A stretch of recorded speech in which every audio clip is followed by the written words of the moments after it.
All right, how's everybody doing today? Hotep, hey, this is Michael Imhotep, founder of the African History Network, host of the African History Network show. It is Saturday, February 3rd, 2024, and we are live. So this is African American History Month, and I'll be teaching. Stand by. All right. All right, how's everybody doing today? It is, hold on, let me close this out. All right, Hotep, everybody. Hey, this is Michael Imhotep, founder of the African History Network, host of the African History Network show.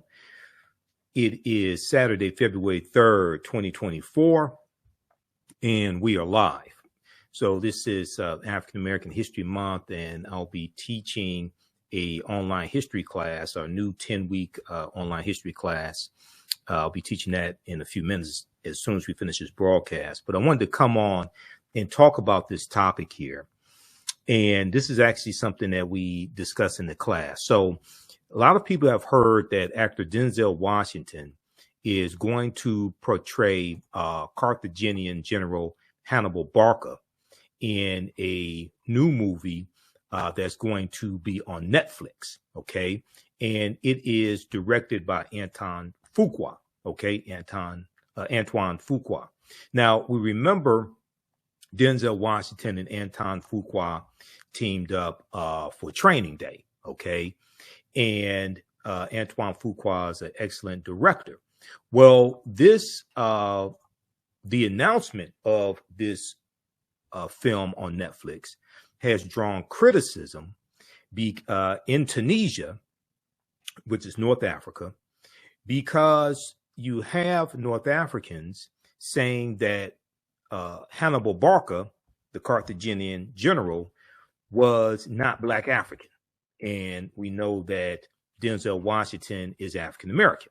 Okay. Now, this also reminds us of the controversy surrounding Adele James playing Queen Cleopatra VII in African Queens, the series from Jada Pinkett Smith on Netflix. Okay. So I'm going to talk a little bit about what is in this article, what the controversy is, and then we're going to dispel this myth, because Hannibal Barca was Black African, even though in antiquity, and you know, Hannibal lives in 3rd century BC, and we know the Battle of Cannae is 219 BC. The Battle of Cannae is 216 BC.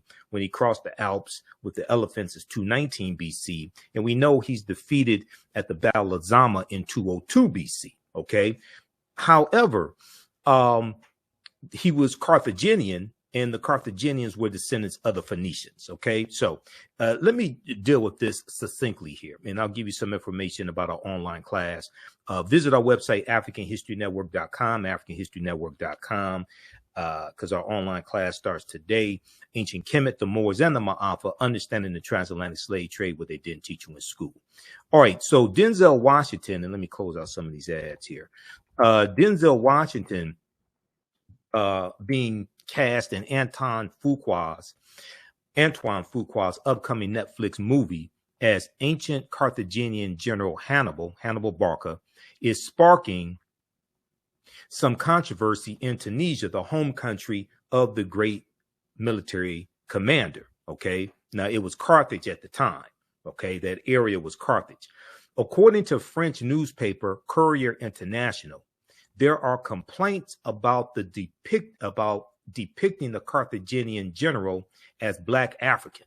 There are complaints about depicting the Carthaginian general as Black African being made in the media and the Tunisian parliament. Now, Member of Parliament Yassine Mami, M-A-M-I, not exactly sure how to pronounce that, has pointed out that Hannibal was born in 247 BC in Carthage, now known as Tunis, the Tunisian capital, and was of West Asian Semitic origin. Quote, there is a risk of falsifying history. We need to take position on this subject, end quote, the Tunisian politician reportedly stated. Okay, so this gets into ancient history. This gets into who was in that area at the time. This gets into understanding that the Carthaginians were descendants of the Phoenicians, who were Black African people, and the Phoenicians are descendants of the Garamantes, a larger group of Black African people there in North Africa, and the African Moors are descendants of the Garamantes as well. Concurrently, French language Tunisian newspaper La Presse has published an editorial in which it similarly objects that depicting Hannibal Barca as Black African is, quote, according to Tunisians and many observers, a historical error. Now, keep in mind that North Africa was largely conquered by Arabs. The Arabs invade Egypt in 639 AD, conquer in 642 AD, or Common Era, okay, and go throughout North Africa. All right. Yes, you do have some Black Africans, descendants of those ancient Africans that are still there, but they're in the minority. And we know in Egypt, they've been pushed further south, especially into Sudan, which in ancient times was Nubia, okay, or Ta-Nehesi. However, Tunisian culture minister Hayat Ketat Guermazi had a different, more pragmatic take on the matter. He said, he told the French newspaper Le Monde, it's fiction, it's their Netflix right, it's their right to do what they want, referring to Netflix. She said, Hannibal is a historical figure, and we are all proud that he was Tunisian, but what can we do? She went on to note that she is trying to negotiate with Netflix to shoot at least a portion of the film in Tunisia. Quote, I hope they decide to shoot at least a sequence of the film here, and that this is publicized. We want Tunisia to go back to being a location where foreign films are shot. She said, as reported by Le Monde newspaper. Okay, now, representatives for Netflix, Denzel Washington and Antoine Fuqua, did not immediately reply to a request for comment. Now, this controversy in Tunisia over Denzel Washington playing Hannibal is reminiscent, as I said at the beginning, of the uproar in Egypt, and let's be frank, anti-Black backlash from Arabs in Egypt over Adele James portraying Queen Cleopatra VII. And they weren't saying Queen Cleopatra VII was Black. They were saying that she was not white. They were saying she looked more like Adele James, who is biracial, than she did Cleopatra. I mean, then she did Elizabeth Taylor, who portrayed Cleopatra VII as well. Okay. Now, the still untitled film about the Carthaginian general Hannibal Barca will be written by John Logan, the three-time Academy Award winner who scribed Martin Scorsese's The Aviator and Ridley Scott's Gladiator. According to the original logline, the movie is based on real-life warrior Hannibal Barca, who became Carthaginian general at 26 years old. He is widely regarded as one of the greatest military commanders in history.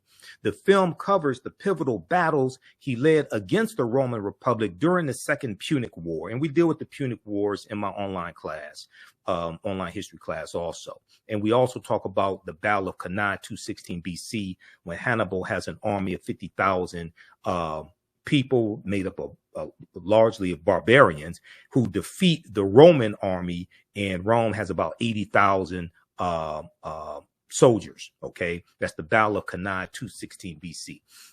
Hannibal invaded Italy while riding a northern African war elephant. Okay, and you read about Hannibal crossing the Alps. That's in 219 BC. Under his lead, the Carthaginians won key victories against the Romans, allowing Hannibal to occupy the majority of southern Italy for 15 years. Eventually, Hannibal was defeated by the Romans at the Battle of Zama, Z-A-M-A, after they counter-invaded North Africa. Okay, and that's the Battle of Zama in 202 BC. It's going to be after the Battle of Zama that Publius Cornelius Scipio takes the surname Africanus after the area that he's conquering. Okay, Africa was not named after a Roman general. Okay, Africanus means belonging to Africa. People have this totally backwards, and we break this down in my class and provide you with the evidence as well. So what I want to do quickly here is I want to look at some information that I teach on dealing with Hannibal Barca. Okay, and these are actual slides from my class, but we deal with this myth, and we deal with distortions of Hannibal's depiction, and we show that Hannibal was Black African. Okay, now there was a series also from the History Channel called Barbarians Rising, came out about 2015. And in that series, it depicted Hannibal Barca as Black African also. Okay. Let's see here. Let me go to, all right. Yeah, I want to take that down. Also, I meant to show you all my t-shirt. I know some people are asking. Okay. Blacks in science, Black scientists and inventors. Okay. So, I always have some interesting t-shirts. All right. So let's look at this here. All right. Now, Carthage was founded in 813 BCE, before the Common Era. A Carthage exists from 813 BCE to 146 BCE or BC. And Carthage is destroyed by the Romans. Okay, so when you read about the Punic Wars, that deals with the wars between Carthage and Rome. Now, let's see here. Let's back up for a minute. Okay. Now, Carthage was founded in the 9th century BCE on the Gulf of Tunis. From the 6th century onwards, it developed into a great trading empire covering much of the Mediterranean and was home to a brilliant civilization. In the course of the long Punic Wars, Carthage occupied some of Rome's territories before finally being destroyed by its rival in 146 BCE.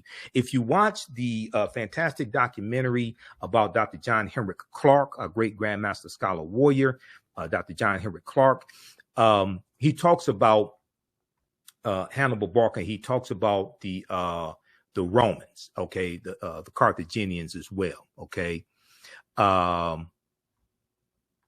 All right, here, hold on just a second. He talks about the Carthaginians as well, and the effort by Rome to destroy the Carthaginians. Okay, let's continue here.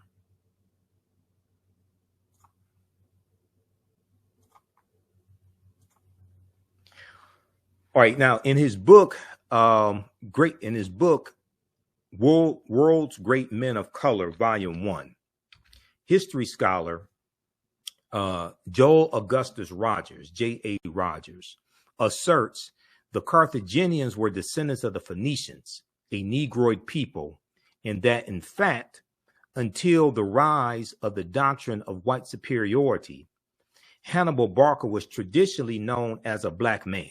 Until the rise of white supremacy and white superiority that we see taking place as Europe is moving out of the Dark Ages, going into the Renaissance era. So the 1300s, 1400s, and then we see exploration in the 1400s. As they're moving out of the Dark Ages into the Renaissance era, and it's going to be the teachings from the African Moors that bring Europe out of the Dark Ages, the teachings coming from the Nile Valley region of Africa that the African Moors take into Europe beginning in 711 AD. We're going to see as Europe becomes powerful, starts conquering people's lands, enslaving people, extracting mineral wealth, gold and silver from people's lands, setting up plantations, sugarcane plantations especially. we're going to see a rise in the European phenotype, and we're going to see a reinterpretation of historical or mythological figures that were depicted historically as African.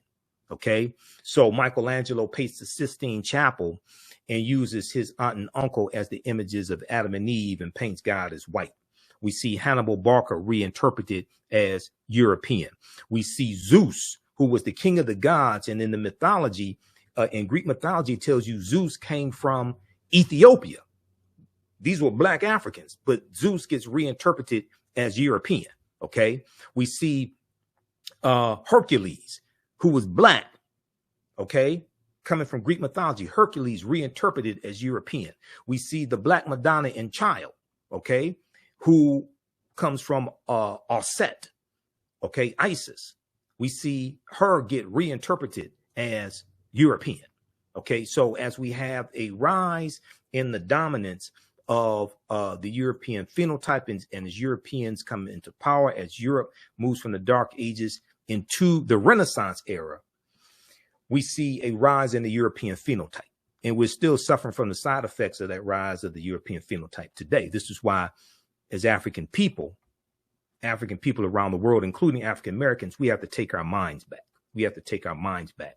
And Black History Month can serve as the catalyst for that process of taking our minds back.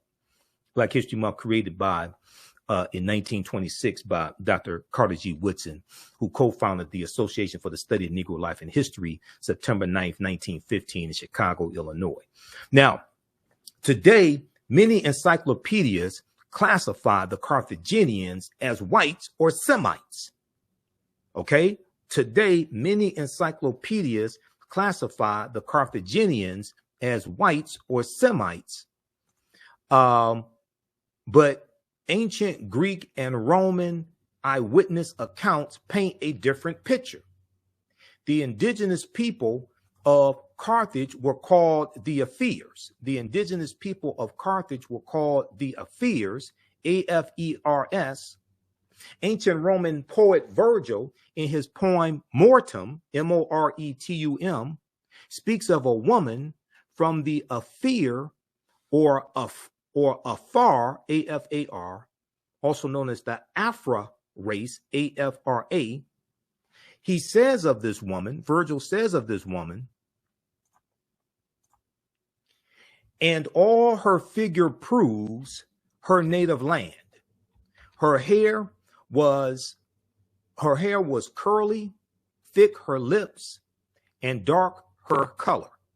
Okay, and all her figure proves her native land. Her hair was curly, thick her lips, and dark her color. Now, in Library of History book 20, XX, Roman numeral 20, XX, Greek historian Diodorus mentions a Greek lieutenant named Agathocles, who defeated a people in the area of present-day Tunisia, who were the same hue as Ethiopians. Now, are you talking about white Ethiopians? No, they're talking about black African people. Okay? This is how, when Europeans come out of the Dark Ages, they reinterpret history through a European cultural paradigm, and that's putting it politely, because a lot of the stuff they just lied about. Okay, stealing people's lands and then lying about who was there. But colonizing, Dr. John Henry Clark talks about how, Europeans colonized history, Europeans colonized imagery, but also they colonized the image of God.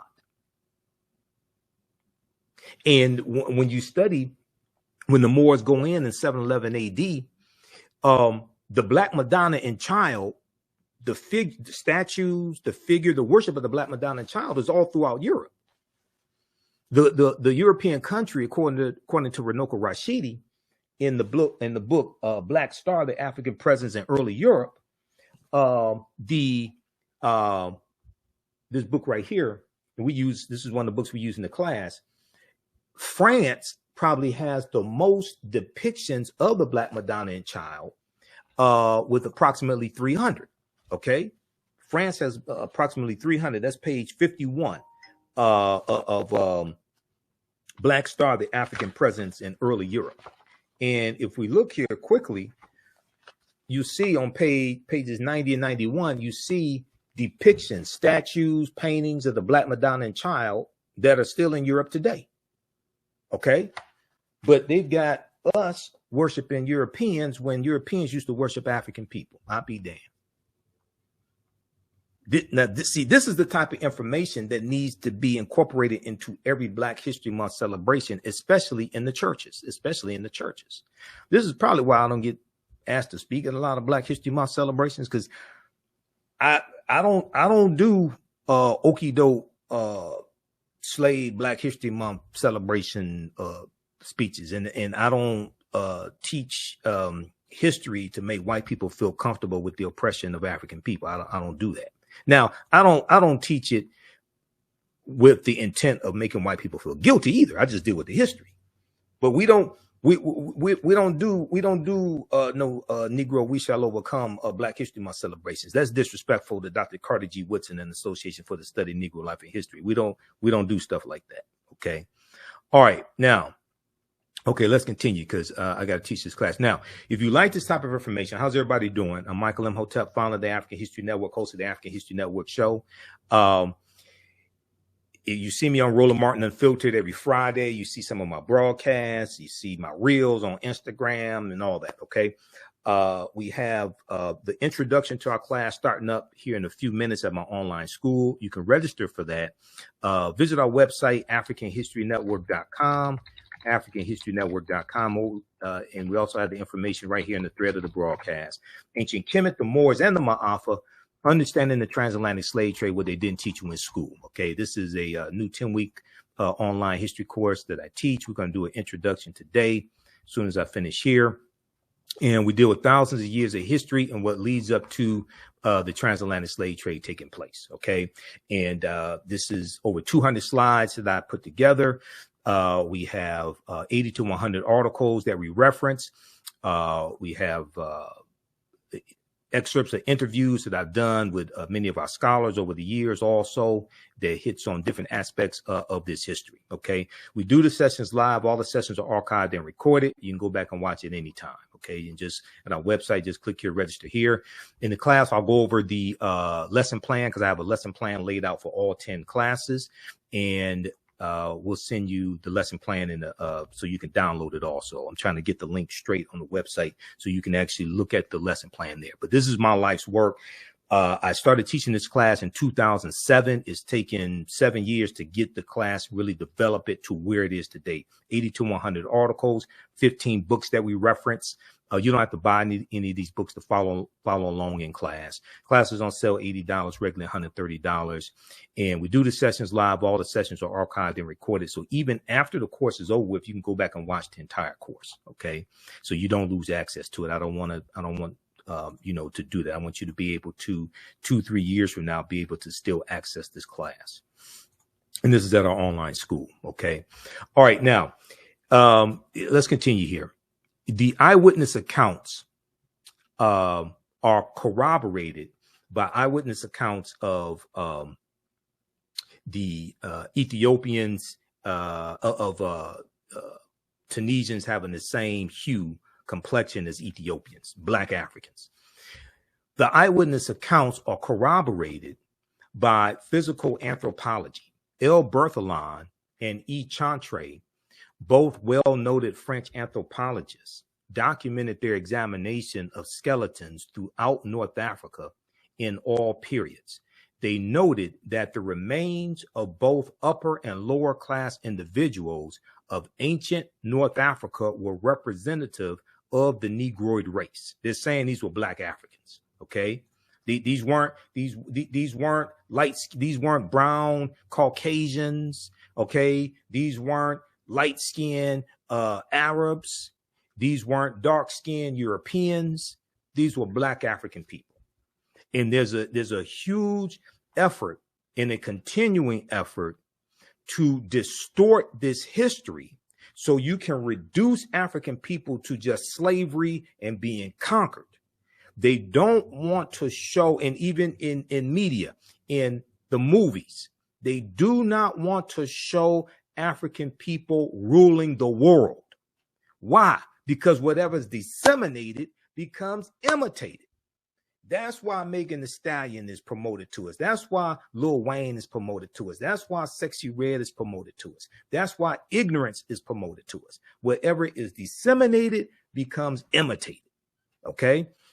So we have to understand this. Bantu Stephen Biko, one of our great South African freedom fighters, said the most potent weapon in the hands of the oppressor is the mind of the oppressed. We must take our minds back.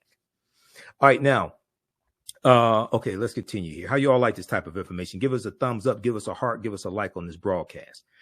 Now, here is an ancient coin, front and back, thought to depict Hannibal Barca of Carthage, okay? And this comes from an article, and some of this information comes from an article from AtlantaBlackStar.com, June 26, 2014, 5 ancient African empires besides Egypt that Europeans and Arabs tried to claim as their own. 5 ancient African empires besides Egypt that Europeans and Arabs tried to claim as their own.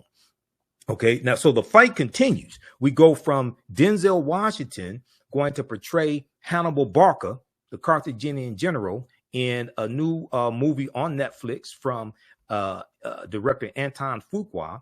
Okay, Antoine Fuqua. We go from that to backlash from Tunisia. And if we go back to 2023, we see, and this article is from December 11, 2023, Denzel Washington's casting as ancient General Hannibal in Antoine Fuqua Netflix film sparks controversy in Tunisia, in North Africa. We saw Jada Pinkett Smith got backlash, okay, not for Will slapping Chris Rock, but backlash for depicting, putting forth the notion, one, that Queen Cleopatra VII was biracial or mixed race, which most likely she was. Okay, and she looked more like Adele James, most likely, and Adele James is biracial. She looked more like Adele James than she did Elizabeth Taylor.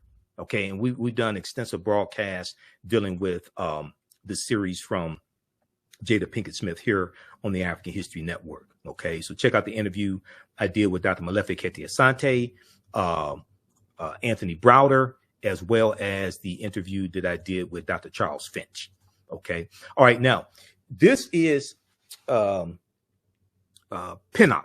Nicholas Pinnock, okay? And in 2016, I think it was, the History Channel had a series called Barbarians Rising, and it dealt with 700 years of invasions, okay, of the Roman Empire, and it leads up to the fall of the Roman Empire in 476 AD, Common Era, okay, when the western portion of the Roman Empire is conquered by the Vandals and the Visigoths. All right. Now, hold on.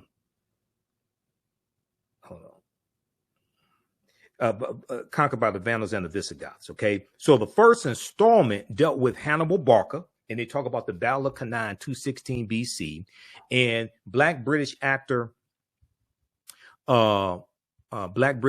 Nicholas Pinnock portrayed Hannibal Barca. Okay. And he did an excellent job. And he looked more like Hannibal Barca than whatever white actor or Arab looking actor they're going to get, because Hannibal was Black African. Okay. The famous Carthaginian was a thorn in the empire's side. He became a general at the age of 26 and managed to unite barbarian tribes to stop Rome's imperial rise. The military genius was famous for climbing the Alps with war elephants, whose sole purpose was to stop the Roman Empire, Hannibal ultimately wanted to invade Rome, but he failed to do so. There have been debates over the race of Hannibal.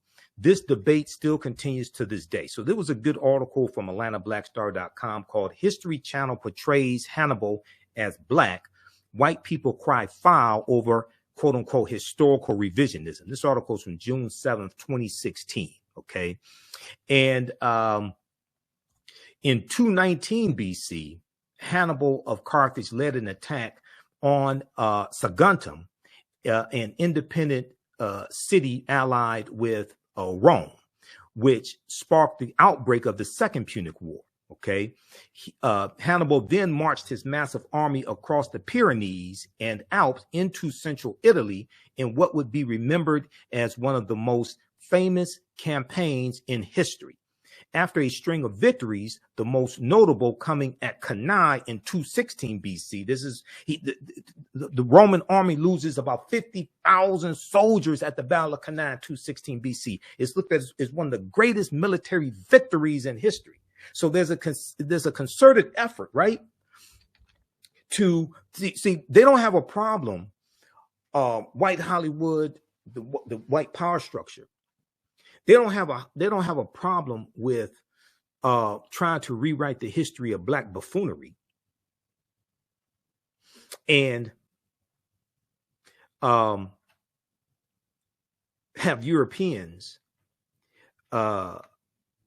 depicted in roles that originally went to black buffoons. They don't have a problem with that. Step and Fetch It, Amos and Andy.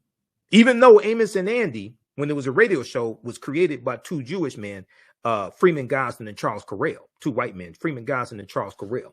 They oftentimes perform the radio show in blackface. But then when it goes to television, then they had to have African-American actors. So if you ever heard of the Amos and Andy radio show that started in the 1920s, that comes from the minstrel shows. The minstrel shows were created by T.D. Rice, Thomas Dartmouth Rice, about 1828, 1829, who's known as the father of minstrelsy. Okay. And is okay. So I'm gonna have to slow down because I got to teach this class and see all this. We get into all this. This is a 10-week online course, but let me just show you something here. Let me just show you this right quick. This is T.D. Rice. So this is why the minstrel shows were so damaging, because it created the stereotypes of the coon and the mammy and Jim Crow. Okay, coming from the song "Turn Around, Jump Around, I Jump Just So." Every time I turn around, I jump Jim Crow. Right. If we look here at this slide here, this is T.D. Rice, Thomas Dartmouth Rice, in a sketch portraying the Jim Crow character that he created. He was known as a Ethiopian delineator, and he performed in tattered torn clothing, put on blackface, developed a Southern dialect to imitate African slaves, and he performed this on stage. It became so popular that other white men did the same thing, and then they started creating minstrel show. They created minstrel show companies, and they toured throughout the U.S. and toured throughout Europe, projecting these negative stereotypical images of African people during slavery, but then also after slavery. Okay. And one of the most diabolical, one of the most destructive movies in history was the movie The Birth of a Nation, that debuted February 8th, 1915. And all the negative stereotypical images of African people was shown in this movie, The Birth of a Nation. Okay. And most of the images of African Americans were white people in blackface. So this is why you see me go after negative images of African people in the media today, because I understand this history. I've been studying history 33 years. I'm a historian. I know the weaponization of imagery and media. This is not entertainment. This is programming. This is not entertainment. This is programming. Race riots broke out in the street because of the movie The Birth of a Nation. The Ku Klux Klan was rejuvenated because of the movie The Birth of a Nation, because the Ku Klux Klan were the heroes of the movie. Okay, long story short, the movie takes place during slavery in Piedmont, South Carolina, during slavery, the Civil War, 1861, 1865, and the Jim Crow and the Reconstruction era, 1865, 1877. You can watch the entire 3-hour movie on YouTube. It's a silent movie. There's a scene that depicts a black man raping a white virgin in the movie The Birth of a Nation. This movie caused race riots in the streets. And what's interesting is we had enough sense to protest against that movie, lead protests in Boston, lead protests in California when the movie came out. Today, we don't have enough sense to protest negative corporate controlled hip hop that puts forth some of the same negative, stereotypical, dehumanizing images. We had more sense back then. Okay, let's see here. How's everybody doing? All right. So let me wrap it up. I'm going to wrap it up here. How do you all like this type of information? Give us a thumbs up, give us a heart, give us a like on this broadcast. Visit our website, theafricanhistorynetwork.com, theafricanhistorynetwork.com. You can, because I'm ready to jump off and go to our online school and teach this class. But visit our website, theafricanhistorynetwork.com. You can register for this 12-week online history class that I teach, Ancient Kemet, one of the original names for Egypt, the Moors, and the Ma'afa, understanding the transatlantic slave trade, what they didn't teach you in school, okay? And before I go, I got to show you this quickly. So, because I hear so many people putting out this misinformation, saying that Africa is named after a Roman general, Publius Cornelius Scipio Africanus. That's false. It's the other way around. It's the other way around. Publius Cornelius Scipio Africanus fought in the Second Punic War. He dies in 183 BC, okay, which is also the same year that Hannibal Barca dies, all right? Now, I consulted Cassell's Latin and English Dictionary. I was doing a presentation for African Liberation Day here in Detroit back around 2012, 2013, something like that. And this was one of my topics. Africa was not named after a Roman general named Publius Cornelius Scipio, okay? Cassell's Latin English Dictionary 2002 edition, page 11, the entry for a fear, it tells you that Africa, it tells you that the word Africanus means African or belonging to Africa, as a surname conferred upon two of the Scipios. Okay, now, so his last name was Scipio. Is after the battle of Zama in 202 BC that he takes the surname Africanus, mean belonging to Africa. The prefix Afri is in reference to a people called the Afri who lived in Algeria and Tunisia, a Black African people. So we reference pages 14 and 15 of African People in World History by Dr. John Henrik Clarke. And it says here, the Nile Valley's first age of high cultural grandeur lasted until the eve of the Christian era. Some aspects of it survived the Greek and Roman occupation of parts of North Africa. After this rise and decline of Greek civilization and the Roman destruction of the city of Carthage, Carthage is destroyed in 183 BC, the Romans organized the conquered territories into a province they called Africa. Okay, after the Romans, after the rise and decline of Greek civilization and the Roman destruction of the city of Carthage, the Romans organized the conquered territories into a province they called Africa. A word derived from Afri, A-F-R-I, the name of a group of people about whom little is known. This was a new name because previously all dark-skinned people were called Ethiopians, since the Greeks referred to Africa as Ethiopia, which in Ethiopia means the land of the burnt-faced people. Okay, so Ethiopia originally was Abyssinia. Okay, so Ethiopia is a Greek word. All right, so but the Afri were a group of Black African people in Algeria and Tunisia. Tunisia used to be called Carthage. The Carthaginians are descendants of the Phoenicians. The Phoenicians are descendants of a larger group of people called the Garamantes, who also the African Moors were descendants of as well. Okay, so no, Africa was not named after Publius Cornelius Scipio. It's the other way around. He took his surname Africanus after he defeats Carthage in the Battle of Zama, and defeats Hannibal Barca 202 BC in the Battle of Zama, Z-A-M-A. And if you read the article from history.com called Hannibal, in that article, it tells you that he took his surname after the Battle of Zama. So can we please Okay, stop this simple Simon nonsense, just putting forth BS with no research. Haven't done any research on it. Just throwing out nonsense. Okay. All right. Also, if you like this type of information, you can support the African History Network, $ the AHN show through Cash App, $ the AHN show through Cash App. Also through PayPal, paypal.me/the AHN show. So go to our website, AfricanHistoryNetwork.com, scroll down, and we have the information here for the Cash App, PayPal. When you click on this is our official Cash App account, $ the AHN show, SHOW. When you go to it, it says Michael. These other ones are fake African History Network Cash App accounts. I'm still trying to get shut down because people have been stealing money from us. Okay. These are not ours. They're using our logo, all that stuff. I put the link here. You click on the link and it has our QR code here as well. Okay. All right. So look, I have to get out of here.